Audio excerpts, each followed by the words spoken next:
तो नमस्कार साथियों, स्वागत करता हूं आपका अपना YouTube चैनल ई वोट गुरुकुल पे। तो कैसे हैं आप लोग? एक प्यारा सा कमेंट जरूर करिएगा। तो दोस्तों, आज से हम लेकर आ रहे हैं मैथ का क्लास 10th का मैथ का चैप्टर वाइज ऑब्जेक्टिव ऐसे स्टूडेंट्स के लिए जो मतलब कि पढ़ने में थोड़ी सी भी कमजोर है।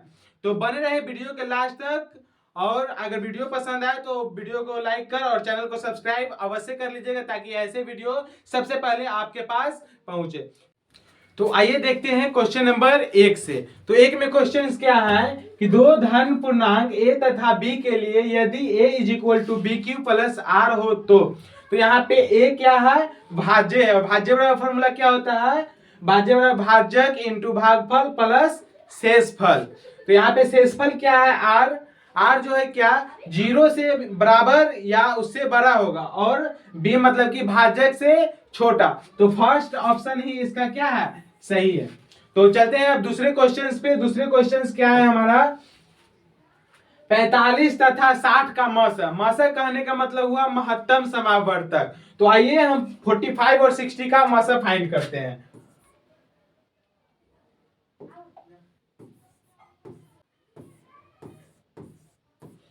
वन टाइम्स में 45 लगेगा तो यहाँ पे क्या बचेगा? 15 सब्ट्रैक्ट करेंगे तो फिर से यहाँ पे ये 45 आएगा, 15 तिहाई 45। तो आपका एचसीएफ क्या होगा? 15। ऑप्शन नंबर घ इज द करेक्ट आंसर। अब चलते हैं क्वेश्चन नंबर थर्ड पे। थर्ड क्वेश्चन क्या है? एक अशून्य परिमेय और अपरिमेय संख्याओं का गुणनफल होगा। मतलब कि एक अशून्य परिमेय संख्या है और एक अपरिमेय संख्या। अशून्य कहने का मतलब कि शून्य नहीं, शून्य के अलावा और कुछ भी, जैसे 2, 4, 5, 6, 7 ऐसे करके।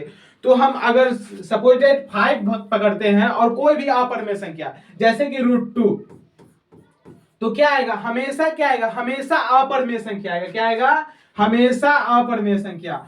ऑप्शन नंबर ख इज द करेक्ट आंसर। तो बढ़ते हैं अब नेक्स्ट क्वेश्चंस पे। यूक्लिड्स विभाजन एल्गोरिथ्म दो धनात्मक पूर्णांकों के निम्न में किसे परिकलित करने की तकनीक है? तो देखिए, जो यूक्लिड विभाजन है वो शेषफल को परिकलित करता है। किसको परिकलित करता है? शेषफल को।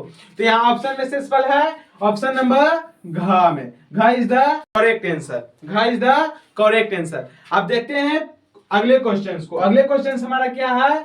यदि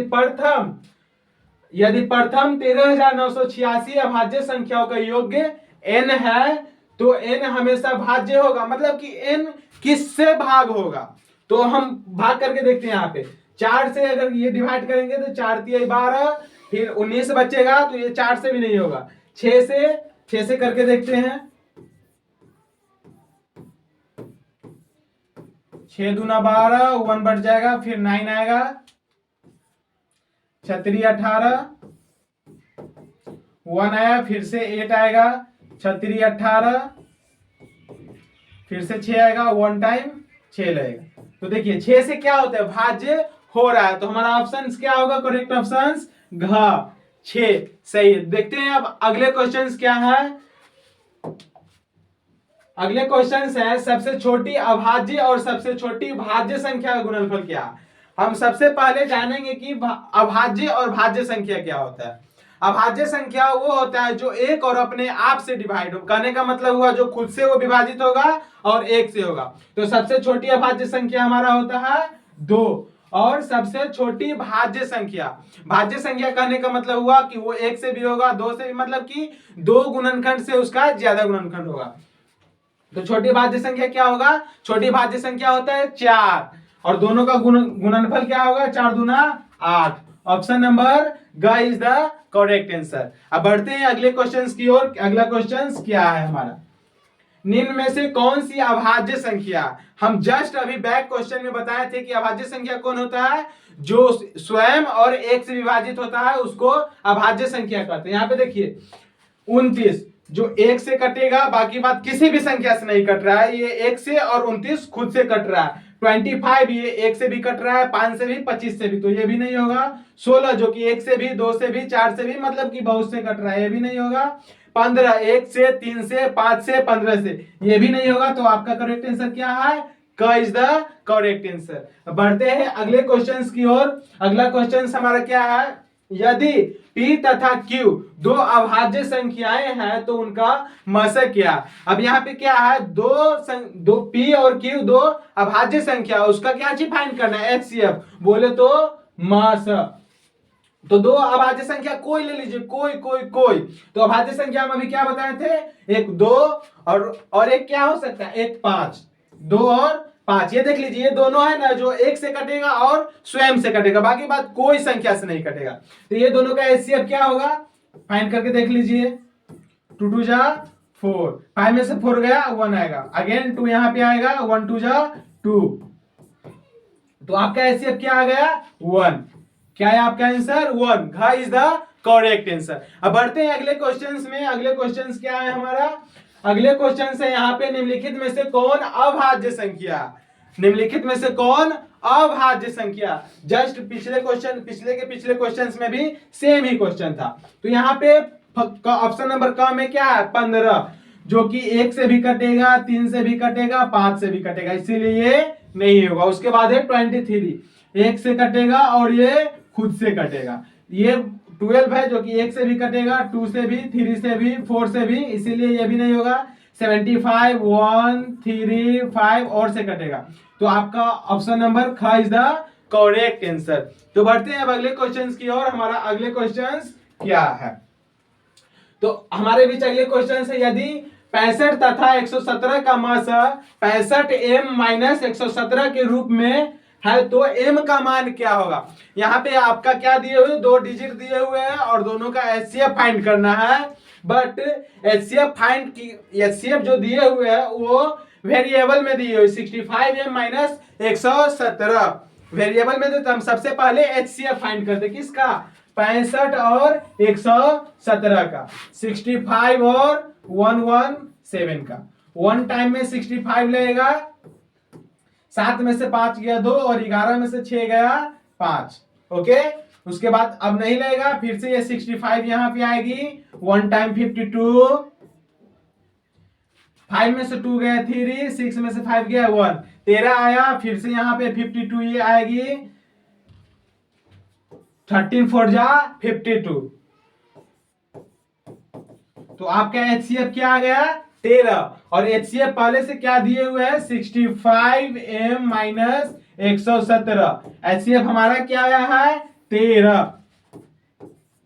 देख लीजिए, इसको सॉल्व कीजिए। 65m इधर माइनस है तो उधर जाकर क्या होगा, प्लस। तो 13 plus 117, 65m is equal to 117 में 13 ऐड करेंगे तो कितना होगा, 17 3 20, 20 और 10 30, 130। अब m इधर मल्टीप्लाई है तो उधर जाकर क्या होगा, डिवाइड, 130 बाई 65, ये 2 टाइम्स में कट जाएगा। तो आपका आंसर क्या आ गया, 2, जो कि ऑप्शन नंबर ख में है। क्या में है, ख में। अब बढ़ते हैं अगले क्वेश्चंस में। अगले क्वेश्चंस क्या है हमारा, 2, 10 और 20 के लसा और मसा का अनुपात, अनुपात बोले तो रेशियो, दोनों का एलसीएम फाइंड करना है और एचसीएफ फाइंड करना है, उसके बाद दोनों का रेशियो बताना है। तो आइए सबसे पहले हम एलसीएम फाइंड करते हैं, किसका, 2, 10 और 20 का। तो 2, 10 और 20 का क्या होगा, 2 से लगाएंगे 1 5 10, फिर 5 से लगाएंगे 1 1 2, 5 2 जा 10 और 10 2 जा 20। एलसीएम फाइंड हो गया। उसके बाद फाइंड करते हैं मसा, किसका किसका, 2, 10 और 20 का। तो सबसे पहले छोटी संख्या में से बड़ी संख्या को मतलब कि एचसीएफ फाइंड करते हैं।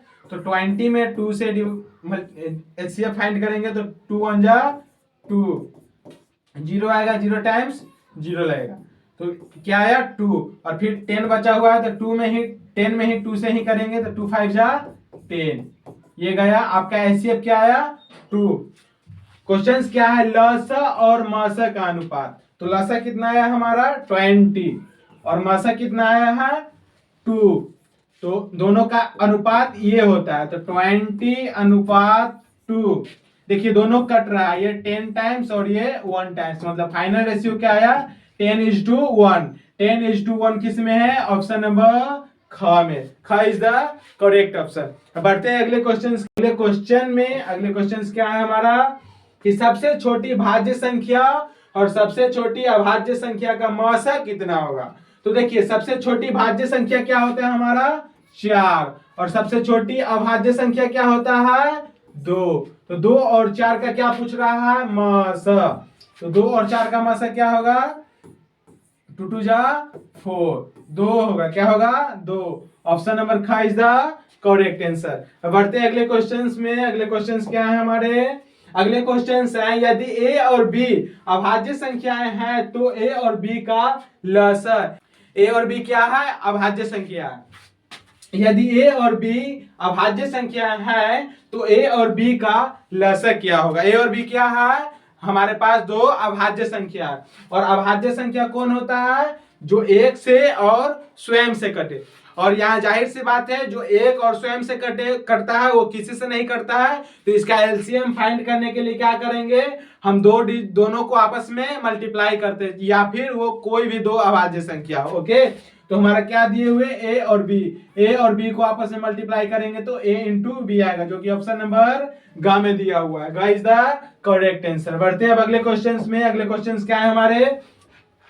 दो लगातार संख्याओं का मसा क्या होगा। दो लगातार संख्या कोई संख्या ले लीजिए दो लेकिन लगातार लेना है 5 6 ले लीजिए 9 10 ले लीजिए 12 13 ले लीजिए जैसे कि हम 14 15 लेते हैं। ओके 14 और 15 तो वन टाइम में 14 आएगा उसके बाद 1 बचा फिर से 14 आएगी यहाँ पे 1 टाइम 1 4 आया 4 टाइम 4। मेरा एचसीएफ क्या आ गया एचसीएफ बोले तो मसा मसा क्या आया 1 क्या चीज आया है 1 इज द करेक्ट आंसर जो कि ऑप्शन नंबर ख में। अब बढ़ते हैं अगले क्वेश्चंस में। अगले क्वेश्चंस क्या है हमारे। अगले क्वेश्चन है 5005 के कितने अभाज्य गुणनखंड है। तो अभाज्य गुणनखंड कैसे फाइंड करते हैं यहाँ पे देखिए 5005 ऐसे फाइंड करते हैं 5 से लगाएंगे 1001 कितने अभाज्य गुणनखंड है। अब लग सकता है ये 1001 किसी भी डिजिट से नहीं लगेगा किसी भी डिजिट से वो डिवाइड नहीं होगा। तो क्या कितने आया एक और ये एक और एक दो कहां पे है ऑप्शन नंबर क में क इज द करेक्ट ऑप्शन। अब बढ़ते हैं अगले क्वेश्चन। अगले क्वेश्चन देखते हैं क्या है। अगले क्वेश्चन हमारे हैं 6 8 और 22 का लसा और मसा का अनुपात बताना है। फिर से क्या बताना है लसा और मसा का अनुपात। तो पहले हम लसा फाइंड करते हैं 6 8 और 22 का 2 से लगाएंगे 2 3 जा 6 2 4 जा 8 और 2 11 जा 22। अब कहीं पे लग रहा है नहीं ना किसी भी डिजिट से नहीं। तो 2 इंटू 3 इंटू 4 इंटू 11 3 2 जा 6 6 4 जा 24 और 24 में 11 से करेंगे तो 4 6 2 क्या आया 2 6 4। ये हमारा क्या आ गया है लसा 2 6 4। अब फाइंड करना है मसा 6 8 और 22 का। तो पहले छोटी से बड़ी में करेंगे 6 22 3 टाइम 18 4 बचेगा अब नहीं लगेगा। फिर से ये 6 को यहाँ पे उतारेंगे 1 टाइम 4 2 आया फिर से ये यहाँ पे आएगा 4 2 2 जा 4। हमारा क्या आ गया एचसीएफ 2।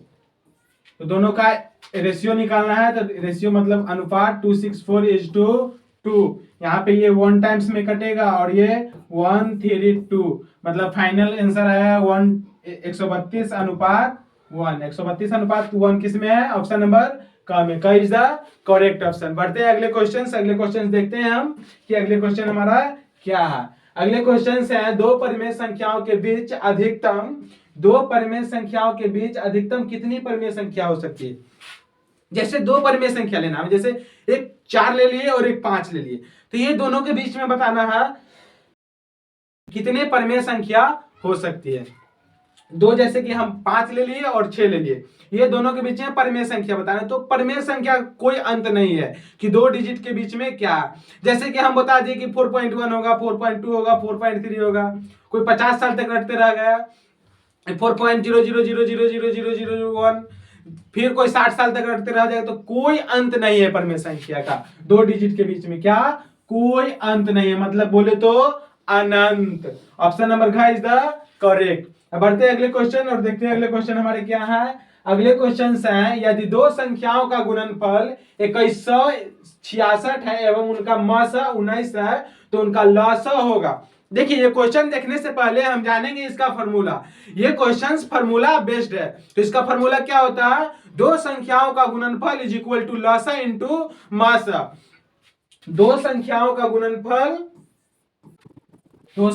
गुणनफल इज इक्वल टू लसा इंटू मासा। हमें दिया हुआ क्या है, दो संख्याओं का गुणनफल दिया हुआ है और मासा दिया हुआ है। तो दो संख्याओं का गुणनफल क्या है, 2166 इज इक्वल टू लसा कितना है, तो लसा हमें फाइंड करना है। लसा क्या करना है, फाइंड करना है, तो उसको एलसीएम ऐसे ही लिख देते हैं। और मासा कितना है, 19। यहाँ पे ध्यान दीजिए, इधर मल्टीप्लाई है तो इधर आएगा तो क्या होगा, डिवाइड होगा। तो 2166 by 19 is equal to LCM.